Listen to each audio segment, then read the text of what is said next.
እግዚአብሔር እንዴት ከነፍሳችሁ አጋራችሁ ጋር ሊያስተዋውቃችሁ ይችላል? ክቡራትና ክቡራን በጌታ የተወደዳችሁ እህትና ወንድሞቼ፣ በዛሬው ዕለት አንድ የሁሉንም ልብ ስለሚነካና እግዚአብሔር ራሱ በነፍሳችን ውስጥ ስላስቀምጠው አንድ ጉዳይ ላወራችሁ እወዳለሁ። አያችሁ፣ በዚህ ምድር ስንኖር ዕድሜያችንን የሚያሳልፈው ትክክለኛ ግንኙነት ሊኖረን የምንችላቸውን ሰዎች በመፈለግ ውስጥ ነው። እናም በዚህ አድካሚና አሰልቺ ፍለጋ ውስጥ ጌታ ሆይ መቼ ይሆን አንተ የመረጥክልኝን ሰው የማገኘው በማለት እናስብ ይሆናል። ነገር ግን አንድ ነገር ልንገራችሁ፣ እግዚአብሔር የግራ መጋባት አምላክ አይደለም። እርሱ በአጋጣሚ አምላክም ሳይሆን የመለኮታዊ ቀጠሮ አምላክ ነውና ልባችሁ ለዓመታት ያክል እየጠበቀው የነበረውን ሰው ሲያገናኛችሁ ይህ አጋጣሚ ሳይሆን የእርሱ ፍጹም ዕቅድ መሆኑን ልታውቁ ይገባል። መጽሐፍ ቅዱስ በምሳሌ ምዕራፍ 3 ከቁጥር 5 እስከ 6 ሲናገር እንዲህ ይላል፣ በፍጹም ልብህ በእግዚአብሔር ታመን፣ በራስህም ማስተዋል አትደገፍ፣ በመንገድህ ሁሉ እርሱን እወቅ፣ እርሱም ጎዳናህን ያቀናልሃል። ዛሬ እግዚአብሔር በማያልቀው ጥበቡ በፍርሃትና በተስፋ ማጣት ውስጥ ሳይሆን በእምነት በመታዘዝና በመለኮታዊ ጊዜው እንዴት የነፍስ አጋራችሁን እንደሚሰጣችሁ ላሳያችሁ ፈልጋለሁ። እግዚአብሔር ያዘጋጀላችሁን ለመቀበል ዝግጁ ናችሁ? እንግዲያውስ እያናገራችሁ ነውና ልባችሁን ከፍታችሁ አድምጡ። ከፍጥረት መጀመሪያ ጀምሮ እግዚአብሔር እያንዳንዷን በሕይወታችን ውስጥ የሚገኙ ቅንጣት ታክል ነገሮች ሁሉ እኛ ማሰብ ከምንችለው በላይ በሆነ መንገድ ሰርቷል። ፍቅርም ቢሆን በሕይወታችን ውስጥ አብሮን የሚጓዝ ሰውን በማግኘትም ውስጥ አንድ ማስታወስ ያለብን ነገር እግዚአብሔር መቼም እንደማይዘገይና መቼም እንደማይቀደም ነው። ሁልጊዜም በጊዜው እንደሚገኝ ነው።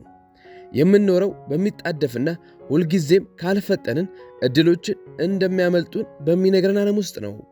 ነገር ግን እግዚአብሔር የሚሠራው በሰው የጊዜ ሰሌዳ ውስጥ አይደለም።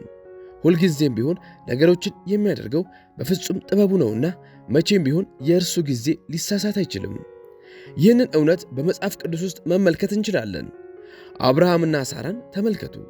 እግዚአብሔር ልጅን እንደሚሰጣቸው ቃል ቢገባላቸውም ነገር ግን ትዕግሥት በማጣታቸው ምክንያት ነገሮችን በራሳቸው መንገድ ለማድረግ ሞክረው ነበር። የእግዚአብሔር ጊዜ ዘግይቷል ብለው በማሰባቸው ምክንያት ያደረጉት ሥራም የመራቸው ወደ ልብ ስብራትና ግጭት ነበር።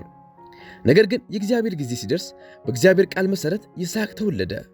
እዚህ ጋር የምናገኘው ትምህርት ግልጽ ነው። የእግዚአብሔርን ጊዜ በምናምንበት ወቅት እርሱ ነገሮችን ከእኛ ግምት በላይ በሆኑ መንገዶች ያከናውናቸዋል። ይህ እርሱ ለእናንተ ላለው ነገርም ይሠራል። ብዙ ሰዎች በመጠበቅ ውስጥ ፍርሃትን ያዳብራሉ። እናም በዚህ ውስጥ ጌታ ሆይ ረሳኸኝ፣ ጸሎቴን ሰምተህ ችላ አልከው ብለው ማሰብ ይጀምራሉ። ነገር ግን አንድ ነገር ልንገራችሁ፣ እግዚአብሔር አይረሳም። ዝም አለ ማለት የለም ማለት አይደለም። መዘግየቱም አለማድረጉን አያሳይም። ይልቁንም የእርሱ ጊዜ የመዘጋጀት መሳሪያ ነው። እናም እግዚአብሔር እስካሁን ድረስ የነፍሳችሁ አጋራችሁን አላስተዋወቃችሁም ማለት ከእናንተ አንዳች ነገርን እያስቀረ ነው ማለት ሳይሆን ለእናንተ ላዘጋጀው ሰው እያዘጋጃችሁና እየቀረጻችሁ ነው ማለት ነው። ስለዚህ ጊዜው ሲደርስ ለእናንተ ያዘጋጀውን ፍቅር ለመቀበል ዝግጁ ትሆናላችሁ ማለት ነው። የሩትንና የቦይዝን ታሪክ አስታውሱ። ሩት ፍቅርን አላሳደደችም። እርሷን እዚህ ግንኙነት ውስጥ ለመክተትም አልሞከረችም። በምትኩም ታማኝ፣ ትጉና ታዛዥ ሆና በመቆየቷ እግዚአብሔር በፊቷ ወዳዘጋጀላት ሕይወት ተራምዳ ገባች። እግዚአብሔር ቦዔዝን ወደ እርሷ የላከበትም በአጋጣሚ ሳይሆን በመለኮታዊ ሥራው ነው። ይህንን መገጣጠም የሚያዘጋጀው አምላክ ዛሬም በሕይወታችሁ እየሠራ ያለው አምላክ ነው። ጠላት ዕረፍት የለሽ ሊያደርጋችሁ ሊሞክር ይችላል። ጊዜ እያለቀባችሁ እንደሆነ የውሸት ወሬን ሹክ ሊላችሁ ይችላል። ሁሉም ሰው አጋሩን አግኝቷል፣ እናንተ ግን ብቻችሁን ናችሁ። ነገር ግን ጠላት ውሸታም ነው። የእርሱ ፍላጎት ከእምነት ይልቅ ፍርሃትን እንድታዳብሩ እንዲሁም እግዚአብሔር ካሰበላችሁ ዝቅ ብላችሁ እንድትኖሩ ሊያደርጋችሁ ነው። ነገር ግን እግዚአብሔር በሥራ ላይ ሲሆን ለእናንተ ያለውን ማሳደድ አይጠበቅባቸውም። ከእርሱ ባልተሰጣችሁ ግንኙነት ውስጥ ለመቆየት ራሳችሁን ማስገደድ አይጠበቅባቸውም። ከእግዚአብሔር የሆነ ነገር ሁሉ በቀጠረው ቀን ይመጣል። ማንም ሊያስቆመው አይችልም። አንዳንድ ጊዜ እግዚአብሔር እንዳልሆንን ቢያውቅም ዝግጁ ነን ብለን ልናስብ እንችላለን። ነገር ግን እግዚአብሔር ወዳዘጋጀልን ግንኙነት ውስጥ ከመግባታችን በፊት በውስጣችን ፈውስ የሚያስፈልጋቸው መማር ያለባቸውና ለመጠንከር እምነት የሚያስፈልጋቸው የሕይወት ክፍሎች አሉ። ያለ ጊዜው የሚመጣ በረከት ሸክም ሊሆን ይችላል። ነገር ግን እግዚአብሔር የሚሠራው በሙላት ነው። እርሱ በትክክለኛው ጊዜ ትክክለኛውን ሰው ወደ ሕይወታችን ሲያመጣ አብሮት የሚመጣ የማይካድ ሰላም፣ መረዳትና ዓላማ አለ። እግዚአብሔር ፍጥረት የፈጠረበትን መንገድ አስቡ። ከዋክብት፣ ወቅቶች፣ ፀሐይ ሁሉ ጊዜያቸውንና ስፍራቸውን ጠብቀው በመለኮት ሥርዓት ተቀምጠዋል። አንዱም ነገር አልፈጠነም፣ አንዱም ከቦታው ፈቀቅ አላለም። እግዚአብሔር በምድር ላይ ያሉትን ነገሮች ለመፍጠር ይህን ያክል ከተጠበበ በአምሳሉና በተለየ ፍቅሩ ለፈጠራችሁ ለእናንተ እንዴት አይጨነቅ? ችግሩ እኛ ነገሮችን የምንመዝነው በቀናትና በዓመታት ልኬት ሲሆን፣ እግዚአብሔር ግን በዓላማ ነው። እርሱ በሰው ልጅ የቀን አቆጣጠር የተገደበ አይደለም። የሚሠራው በራሱ መንገድ ነው። እናም ስናምነው ሁልጊዜም ቢሆን የእርሱ መንገድ የተሻለ እንደሆነ እናያለን። ስለዚህ በጥበቃ ውስጥ ካላችሁ ተስፋ አትቁረጡ። መቼና እንዴት ፍቅር ወደ እኔ ይመጣ ይሆን በማለት እያሰባችሁም ከሆነ እግዚአብሔር አስቀድሞ ታሪካችሁን እንደጻፈ አስታውሱ። እርሱ እየጠበቀ ያለው ሌላ ሰውን እስክታገኙ ድረስ ሳይሆን አስቀድሞ የመረጣችሁትን ሰው የሚገልጥበትን ትክክለኛውን ሰዓት ነው። ዓይናችሁን በእርሱ ላይ አድርጉ። በእምነት ተራመዱ፣ አገልግሉት፣ በቃሉ እደጉ። እናም ትክክለኛውን የእግዚአብሔርን ሰዓት እመኑ። እርሱም አስቀድሞ ለእናንተ ያዘጋጀላችሁን ትክክለኛውን ሰው ያስተዋውቃችኋልና። ነገር ግን እግዚአብሔር ያዘጋጀላችሁን ትክክለኛውን ሰው ለእናንተ ከማስተዋወቁ በፊት አስቀድሞ እናንተን ያዘጋጃችኋል። ዝግጅት ላዘጋጀላችሁ ነገር ዝግጁ ይሆን ዘንድ ልባችሁንና ነፍሳችሁን የሚቀርጽበትና የሚያጠራበት ሂደት እንጂ ቅጣት አይደለም። አብዛኛውን ጊዜ ሰዎች እግዚአብሔር ሙሉ በሙሉ በእነርሱ ውስጥ እንዲሠራ ሳይፈቅዱ ወደ ግንኙነት ውስጥ ለመግባት ይጣደፋሉ። በዚህም ከፈውስ በፊት ፍቅርን፣ ከሙላት በፊትም ወዳጅነትን አስቀድመው ይሻሉ። ነገር ግን ዝግጅት የሌለው ግንኙነት ማለት መሠረት የሌለው ቤት ማለት ነው። ወጀብ በመጣ ጊዜም ይፈርሳል። እግዚአብሔር ደግሞ ይህን ለእናንተ አይመኝም። በእናንተ ላይ ሊገነባ የሚፈልገው ጠንካራ መሠረት ያለውና ዘላቂ ነገር ነውና ይህ ይሆንላችሁ ዘንድ የመረጣችሁን ለእናንተ ከማስተዋወቁ በፊት በእናንተ ላይ ሊሠራ ያስፈልገዋል። በመጽሐፍ ቅዱስ ውስጥ እግዚአብሔር ከመለኮታዊ ቀጠሮች በፊት እንዴት ሕዝቡን ያዘጋጃቸው እንደነበረ እንመለከታለን።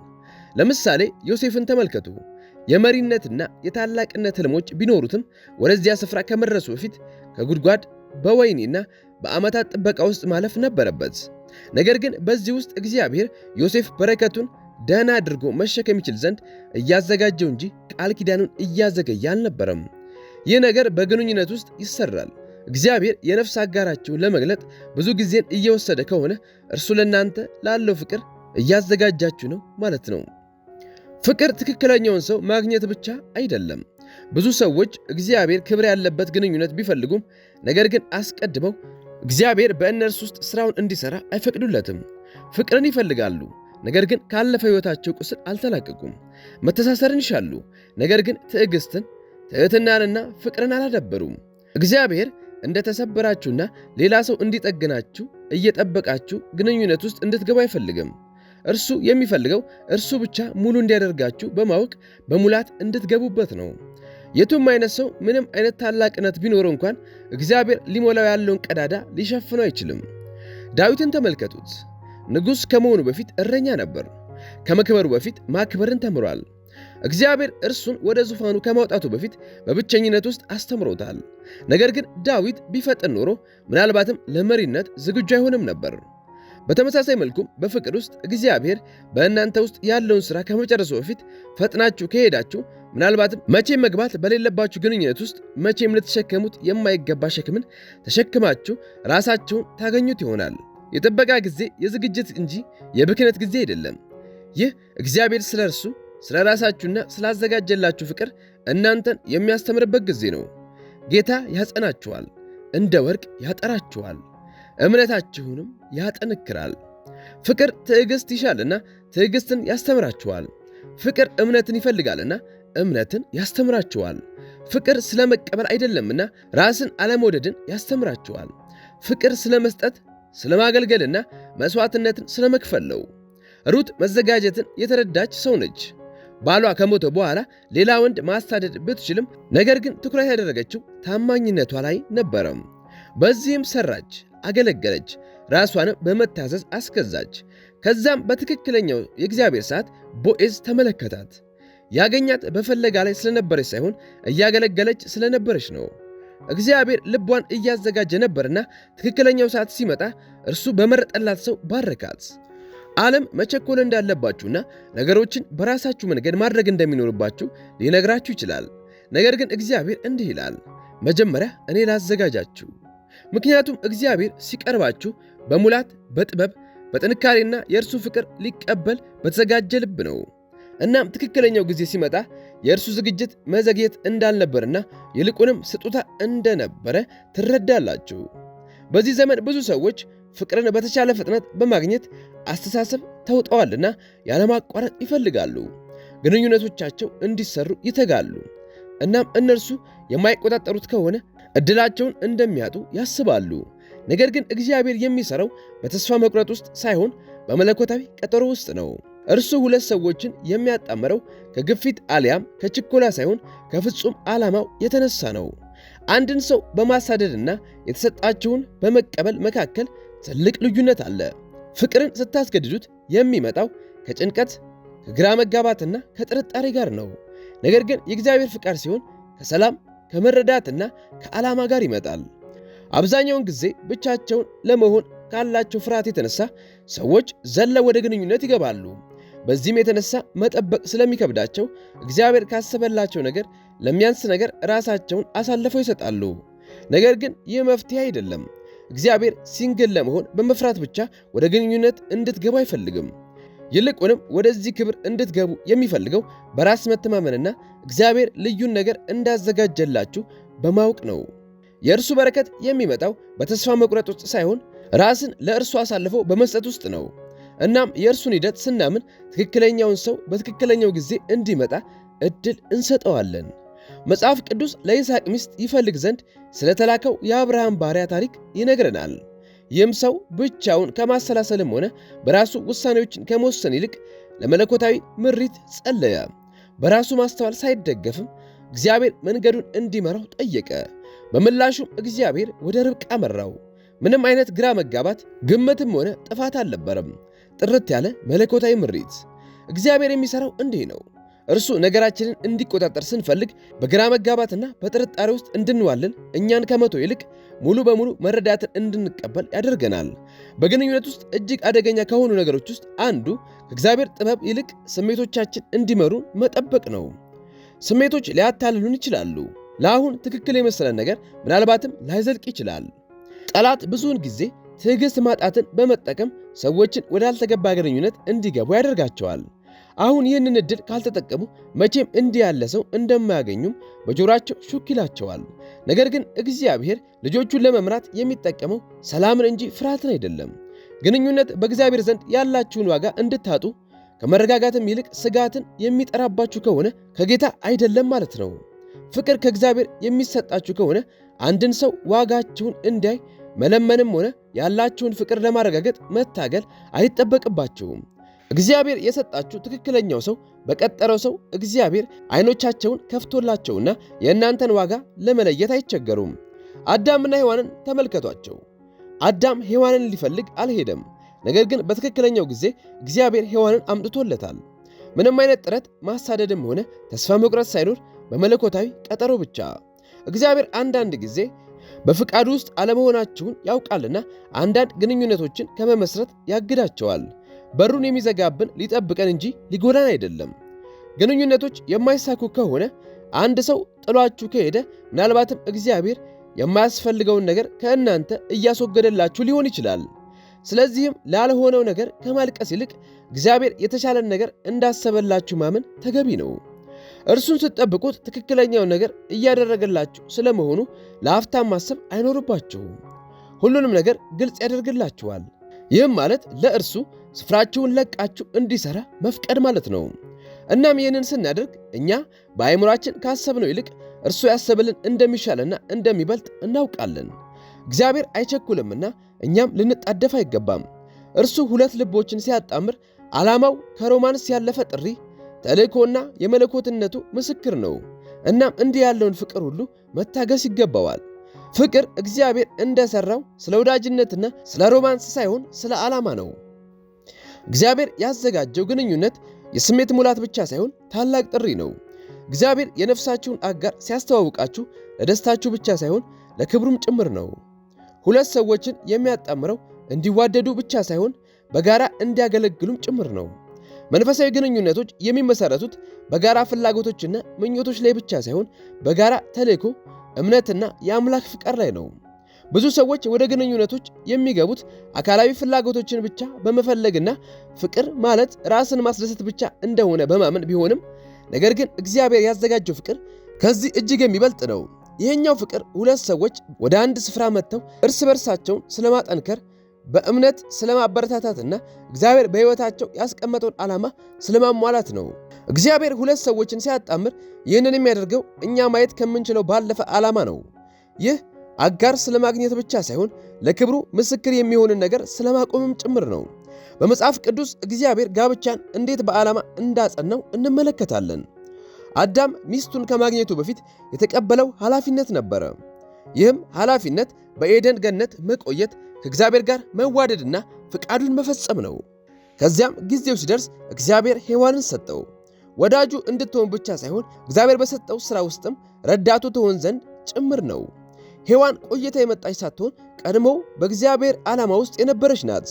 በጋራም የተጠሩት የእግዚአብሔርን ዓላማ ለመፈጸም ነበር። በተመሳሳይ መልኩም እግዚአብሔር ሁለት ሰዎችን ሲያጣምር ከእርሱ ይልቅ ታላቅ ለሆነ ጉዳይ ነው። በአዲስ ኪዳን ውስጥ ያሉትን ጵርስቅላንና አቂላን ተመልከቱ። እነርሱ ባልና ሚስት ብቻ ሳይሆኑ በተልእኮ ውስጥም አጋሮች ነበሩ። ወንጌልን በማዳረስ ውስጥ ሌሎችን ደቀ መዛሙርት በማድረግና መንግሥቱን በማገልገል ውስጥ አብረው ነበሩና ግንኙነታቸው ለራሳቸው ብቻ ሳይሆን የእግዚአብሔርን ዓላማ ለመፈጸም ጭምር ነበር። ፍቅር በዓላማ ሲታሰር ጠንካራ ይሆናል። በሚወላውሉ ስሜቶች ሳይሆን በጠንካራ የእምነትና የዓላማ መሠረት ላይ ተገንብቷልና ፈተናን ይቋቋማል። ዓላማ የሌለው ግንኙነት በቀላሉ ይነቃነቃል። ፈተና በመጣ ደስታው በደበዘዘና ችግሮች ባንሰራሩ ጊዜም በጥልቀት ያልተመሠረተ ፍቅር ለመጽናት ይቸገራል። ነገር ግን በእግዚአብሔር ዓላማ የተያዘ ፍቅር በሁኔታዎች ላይ ሳይሆን በእግዚአብሔር ጥሪ ላይ፣ በግል ፍላጎት ላይ ሳይሆን በእግዚአብሔር ዓላማ ላይ ተመስርቷልና ጸንቶ ይቆማል። ከእግዚአብሔር ፍቃድ ጋር የተስማማ ግንኙነትን መፈለግ አስፈላጊ የሆነው ለዚሁ ነው። ሁለቱም ሰዎች ወደ ጥሪያቸው በሚጓዙበት ጊዜ ሁለቱም እግዚአብሔርን ሲያስቀድሙት ጥምረታቸው በማይነቃነቅ መሠረት ይጠነክራል። ብዙ ሰዎች ግንኙነትን የሚያሳድዱት ከእግዚአብሔር ዓላማ ጋር መስማማቱን ሳያረጋግጡ ነው። ስለዚህም በአንድ ሰው ፍቅር የሚወድቁት በስሜት በመማረክና እንዲሁ በግምት ይሆንና በተቃራኒ አቅጣጫ እየተጓዙ መሆናቸውን የሚያውቁት ዘግይተው ነው። ነገር ግን እግዚአብሔር የሚፈልገው ከማንም ጋር እንድትሆኑ ሳይሆን ከእናንተ ጋር አብሯችሁ በእምነት ከሚጓዝ በመንፈሳዊ እድገታችሁ ከሚያበረታታችሁና የሕይወት ጥሪያችሁን ለማሟላት አብሯችሁ ከሚጓዝ ሰው ጋር ነው። ጠላት ሰዎች ከእግዚአብሔር ዓላማ በሚያሰናክላቸው ግንኙነት ውስጥ እንዲጠመዱ ይፈልጋል። በዚህም እንዲያመቻምቹ ከጥሪያቸው ይልቅ ምቾትን እንዲሁም ከመለኮታዊ ዓላማ ይልቅ የግል ደስታን እንዲያስቀድሙ ያደርጋቸዋል። ነገር ግን በእግዚአብሔር የታሰበ ፍቅር ከዚህ ፍጹም የተለየ ነው። ሊያጠነክራችሁ እንጂ ሊያደክማችሁ፣ ሊገነባችሁ እንጂ ሊያፈርሳችሁ፣ ወደ እግዚአብሔር ሊያቀርባችሁ እንጂ ሊያርቃችሁ አይመጣም። ትክክለኛው ግንኙነት ወደ እግዚአብሔር ይገፋችኋል እንጂ አያርቃችሁም። በዚህም የበለጠ እንድትተጉ፣ በእምነት ጠልቃችሁ እንድትሄዱና በበለጠ ግለት እንድታገለግሉ ያነሳሳችኋል። ሁለታችሁም በተመሳሳይ ምኞት እግዚአብሔርን በመፈለግ ላይ ናችሁ። ሁለታችሁም ለጥሪው ታማኝ ናችሁ። ሁለታችሁም ከዚህ ሕይወት ሊያልፍ የሚችልን ነገር ለመገንባት ፈቃደኞች ናችሁ። በዋነኝነት የሚያስፈልጉት ጥያቄዎች እነዚህ ናቸው። በዓላማ ላይ የጸና ፍቅር በቀላሉ የሚነቃነቅ አይደለም፣ ጸንቶ ይቆማል፣ በጊዜ ሂደት ይጠነክራል። እናም ሰው ለብቻው ቢሆን ከሚኖረው የበለጠን ጥሪ ይፈጽማል። እግዚአብሔር የነፍስ አጋራችሁን የሚያስተዋውቃችሁ ለራሳችሁ ደስታ ብቻ ሳይሆን ለመንግሥቱም ጭምር ነው። ወዳጆች ሆይ፣ ፍቅር የዕድል ጨዋታ አይደለም። ይህ እኛ ልንይዘው የምናባረው አሊያም እንዳናጣው የምንፈራው ነገር አይደለም። እግዚአብሔር በሕይወት ታሪካችን ውስጥ አንድ ጊዜ የጻፈው ጉዳይ ነውና እግዚአብሔር አጋራችሁን ሲያስተዋውቃችሁ በአጋጣሚ ሳይሆን በመለኮታዊ ቀጠሮ ነው። የእርሱ ጊዜ ፍጹም ትክክል፣ ዝግጅቱም የታቀደ፣ ሥርዓቱ የማይካድና ዓላማውም እኛ ከምናስበው ይልቅ የተሻለ ነው። ስለዚህ በመጠበቅ ውስጥ አትድከሙ። እግዚአብሔር ካዘጋጀላችሁ በታላቅ በሆነ ነገር ውስጥ ራሳችሁን አትክተቱ። ይልቁንም አስቀድማችሁ እርሱን ፈልጉ። እርሱ በማታዩት ሰዓት እንኳን እያዘጋጃችሁ እንደሆነ እመኑ። ፍቅር ከእግዚአብሔር ሲመጣ ግራ መጋባትን ሳይሆን መረዳትን፣ ተስፋ ማጣትን ሳይሆን ሰላምን ይዞ እንደሚመጣ አትርሱ። እግዚአብሔር ያዘጋጀላችሁ ሰው የሕይወት ብቻ ሳይሆን የእምነት፣ የዓላማና ራሱ ፈጣሪ በጻፈው ፍቅር ታሪክ ውስጥ የሚዘልቅ አጋራችሁ ይሆናል። በእምነት ጸንታችሁ ቁሙ፣ በመታዘዝ ተራመዱ። እናም ጊዜው ሲደርስ እግዚአብሔር ያሰበላችሁ ነገር ሁሉ እናንተ ካለማችሁት የተሻለ እንደሆነ ትመለከታላችሁ። አምናችሁ ከተከተላችሁት፣ ራሳችሁን ለፍቃዱ አሳልፋችሁ ከሰጣችሁ የሕይወት አጋርን ብቻ ሳይሆን በፈተና ጊዜ የሚጸናንና ራሱን እግዚአብሔርን የሚያከብር ፍቅር ይሰጣችኋል። መልእክታችን ይህንን ይመስል ነበር። ከተመቻችሁ ላይክ፣ እንዲሁም ለቻናሉ አዲስ ከሆናችሁ ደግሞ ሰብስክራይብ ማድረግን አይርሱ። አገልግሎቱን መደገፍ የምትፈልጉ በታች ዲስክሪፕሽን ላይ ባስቀመጥነው አድራሻ መደገፍ ትችላላችሁ። ተባረኩ።